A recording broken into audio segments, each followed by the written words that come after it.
Saudaraku yang terkasih dan yang dikasihi Kristus Yesus Tuhan kita, mari kita luangkan waktu kita untuk mendengarkan firman Tuhan. Pada hari ini kita berdoa. Kasih karunia menyertai kamu dan damai sejahtera yang dari Allah Bapa dan anaknya Tuhan Yesus Kristus. Amin. Shalom. Firman Tuhan yang menyapa kita pada hari ini, hari Selasa tanggal 29 Desember 2020, tertulis dalam kitab Nabi Yesaya, pasal yang ke-51 ayat yang pertama. Demikian dikatakan di dalam firman Tuhan. Dengarkanlah aku, hai kamu yang mengejar apa yang benar, hai kamu yang mencari Tuhan. Pandanglah gunung batu yang daripadanya kamu terpahat, dan kepada lubang penggalian batu yang daripadanya kamu tergali. Hingga di sini pembacaan kita akan firman Tuhan. Mengapa musibah ini terjadi kepadaku, Tuhan? Mengapa? Mengapa? Apa salahku? Apa dosaku? Demikian rintihan hati seseorang ketika hidupnya terpuruk mengalami musibah. Itu adalah hal yang lumrah terjadi dalam kehidupan setiap manusia, siapapun dia, tanpa terkecuali, baik orang beriman atau tidak.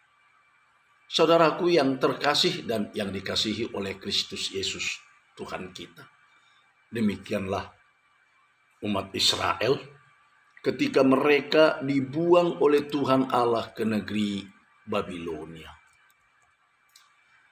Mereka merasa terpuruk. Mereka merasa bahwa Yahweh telah meninggalkan mereka. Bahkan mereka menduga Yahweh telah dikalahkan oleh dewa orang Babilonia. Padahal sebenarnya tidak. Yahweh menghukum umat Israel karena dosa-dosa mereka. Namun setelah bertahun-tahun mereka terbuang di negeri Babilonia, bahkan puluhan tahun, mereka pun mulai insaf. Mengapa Tuhan menghukum mereka? Sehingga di negeri buangan itu mereka mengejar kebenaran Tuhan dan mereka mencari Tuhan dengan melakukan hukum Taurat Tuhan.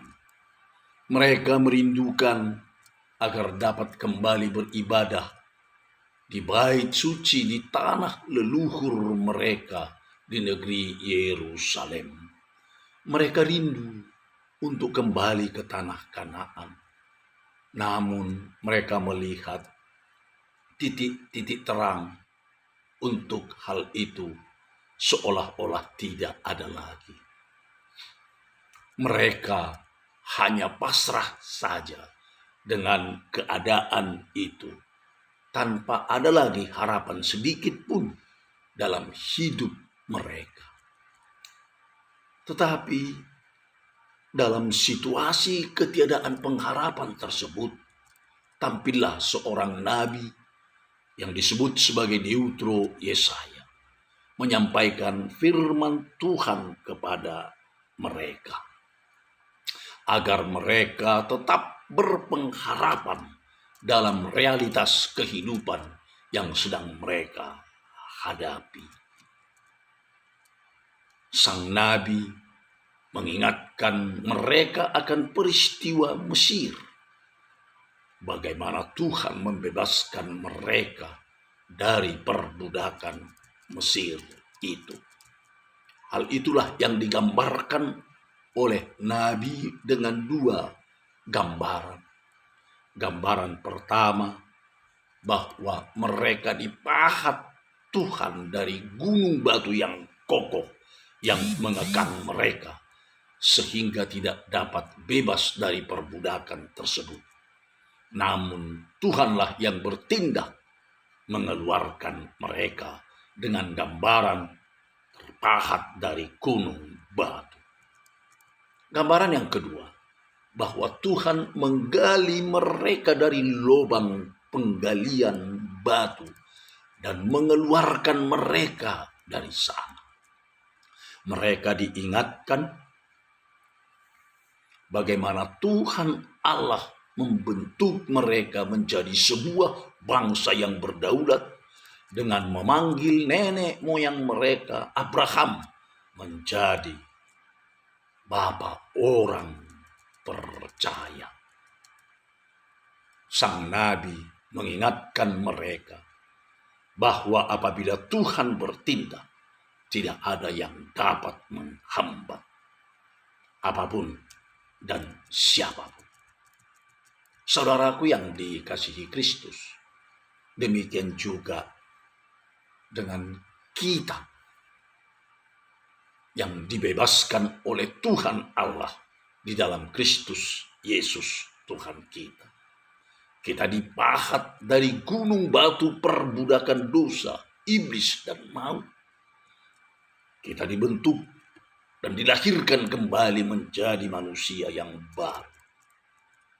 Kita juga digali oleh Tuhan Yesus Kristus dari jurang kegelapan, kuasa dosa, kuasa penderitaan, dan kuasa maut, sehingga kita dibebaskannya menjadi manusia yang merdeka.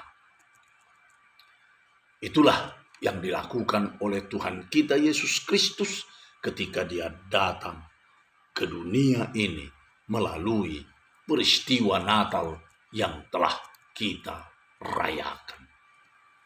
Dia juga memahat dan menggali kita serta menyelamatkan kita dari ancaman pandemi COVID-19. Saudara aku yang dikasihi Kristus, ketika Tuhan bertindak, tiada apa dan siapapun yang dapat menghambat. Oleh sebab itu, jadikanlah Tuhan menjadi kekuatan, gunung batu dan perisai. Amin. Kita berdoa. Terima kasih Tuhan atas kuasa firman-Mu yang telah menaungi kami hari ini, mengajak kami untuk tetap berpengharapan dan beriman hanya kepadamu saja. Sebab Engkaulah yang telah menyelamatkan kami di dalam Kristus Yesus Tuhan kami. Hanya Tuhanlah tumpuan pengharapan, kekuatan, gunung batu dan perisai kami dalam kehidupan ini. Bebaskan dan selamatkan kami Tuhan dari badai pandemi COVID-19 yang masih terus menghantui kehidupan kami. Kami yakin Tuhan pasti bertindak dan tiada yang dapat menghambat tindakan Tuhan. Sertai dan berkati kami Tuhan di setiap langkah juang kami dalam perjalanan hidup ini. Terima kasih Tuhan. Hanya di dalam Kristus Yesus, Tuhan dan Juru Selamat kami yang hidup, kami telah berdoa dan mengucap syukur kepada. Amin. Anugerah Tuhan kita Yesus Kristus dan kasih setia Allah Bapa serta persekutuan Roh Kudus kiranya menyertai kamu semuanya. Amin. Shalom.